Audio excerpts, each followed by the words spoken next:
दोस्तों, इस देश में कुछ लोगों को बिना मांगे सब कुछ मिल जाता है और कुछ लोगों को एक बात मनवाने के लिए एक जो चाहिए होता है उसको पाने के लिए काफ़ी संघर्ष करना पड़ता है। ऐसा ही कुछ हमारे देश में भी हो रहा है, सालों से होता आ रहा है और अभी भी हो रहा है। हमारे किसान भाइयों ने 2 साल पहले जो आंदोलन किया था उसमें 700 से ज़्यादा शहीद हो चुके, कई लोगों ने अपनी जान गंवा दी, कई लोगों ने अपना परिवार खो दिया। तभी भी मोदी सरकार पीछे नहीं हटी और अपने वायदे बिल्कुल पूरे नहीं किए और आज फिर किसान नेता अपनी बात मनवाने के लिए दिल्ली के बाहर आंदोलन कर रहे हैं। उसी में से एक किसान नेता जी है जिनका नाम है जगजीत सिंह डल्लेवाला। एक किसान नेता है, ये काफ़ी दिनों से बीमार है, लगभग 42 डे से बीमार है। इनकी हालत काफ़ी गंभीर बताई जा रही है। डॉक्टर ने उनकी जांच की, उनका ब्लड प्रेशर तेज़ी से गिर रहा है। उनकी हालत देखकर वो काफ़ी चिंतित है और उनका डॉक्टर का कहना है कि कम से कम वो अगर अपना आंदोलन पीछे नहीं लेते हैं तो मेडिकल सहायता तो उनको लेनी चाहिए, नहीं तो उनकी जान को खतरा है, उनकी जान भी जा सकती है।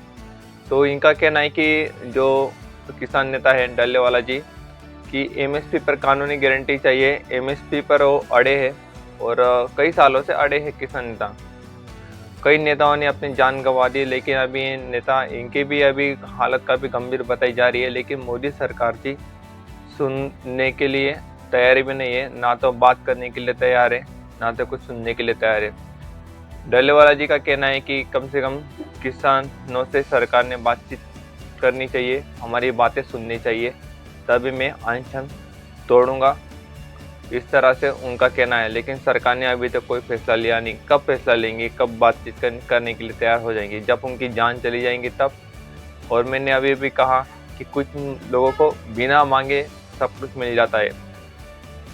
अडानी जी, गौतम अडानी जी, कभी आपने देखा है उनको कभी धरने में बैठे हैं, कभी कोई बात की है, कभी लोगों के बीच सरकार से कोई डिमांड की है?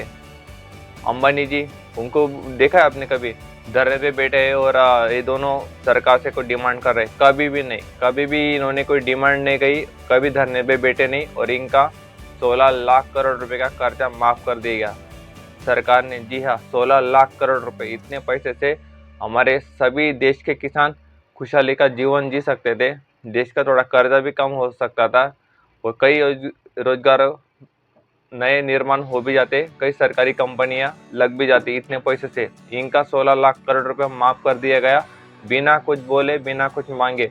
लेकिन किसान सिर्फ एमएसपी पर कानूनी गारंटी मांगना चाहते हैं, लेकिन मोदी सरकार उनको देने के लिए तैयार भी नहीं है। आखिर किसानों को एमएसपी पर कानूनी गारंटी देने से सरकार का आखिर कितना नुकसान होने वाला है, ये तो सरकार ही जानती है और हम भी जानते हैं, कोई ज़्यादा इतना फर्क पड़ने वाला नहीं है। लेकिन मोदी सरकार पता नहीं किस अहंकार में सुनने का नाम भी नहीं ले रही है।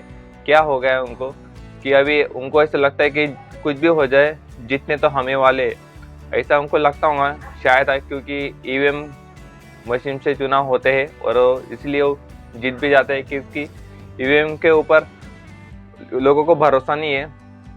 लगभग 45% लोगों को ईवीएम पे भरोसा नहीं, लेकिन आज भी देश में ईवीएम से चुनाव होते हैं और मोदी सरकार जीत जाती है। ये आरोप मैं नहीं लगा रहा हूँ, पूरी दुनिया लगा रही है, भारत के कई नागरिक लगा रहे। और मोदी सरकार बैलेट पेपर से चुनाव लड़ती नहीं है, ईवीएम से चुनाव लड़ती है। यानी कि उनको एक ब्रह्मास्त्र मिल गया है जो कांग्रेस ने उनको दे दिया है। अब जिनके पास ब्रह्मास्त्र होता है वो तो अपनी मनमानी करेंगे, उनको डर किसी का होता नहीं है। ऐसे ही मोदी सरकार का लग रहा है कि उनको अभी किसी का डर नहीं है, इसीलिए एक किसान अपना जिंदगी खोने जा रहा है, लेकिन उनके बारे में किसी को फिक्र नहीं है, सरकार को फिक्र नहीं है और ना ही किसी नेता को फिक्र है। तो मैं मोदी सरकार की से यही कहना चाहता हूँ, ऑलरेडी हमारे 700 किसानों ने अपनी जान गंवा दी, शहीद हो गए देश के लिए, एक कानूनी गारंटी के लिए, एक एमएसपी के लिए। कम से कम इनको तो बचा लीजिए, इनके लिए तो आप आगे आइए। लेकिन आने के लिए बिल्कुल भी तैयार नहीं है। आगे आना चाहिए, बात करनी चाहिए। आखिर मसला जो है बातों से ही सुलझाया जा सकता है, ऐसे बैठकर आप सुलझा नहीं सकते और इधर किसानों की जान पे जान जाते रहेंगी। आज डल्लेवाला जी, इनकी हालत ख़राब है, कल किसी की भी हालत ख़राब हो सकती है।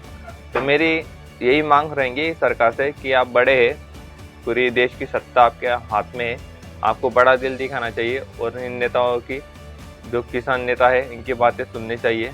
आखिर किसान हमारे देश के भगवान ही है, क्योंकि वही पूरे देश को खाना खिलाते हैं। तो चलिए दोस्तों, चैनल को ज़्यादा से ज़्यादा सब्सक्राइब करिए, लाइक कीजिए, शेयर करने का कोशिश कीजिए। जय हिंद।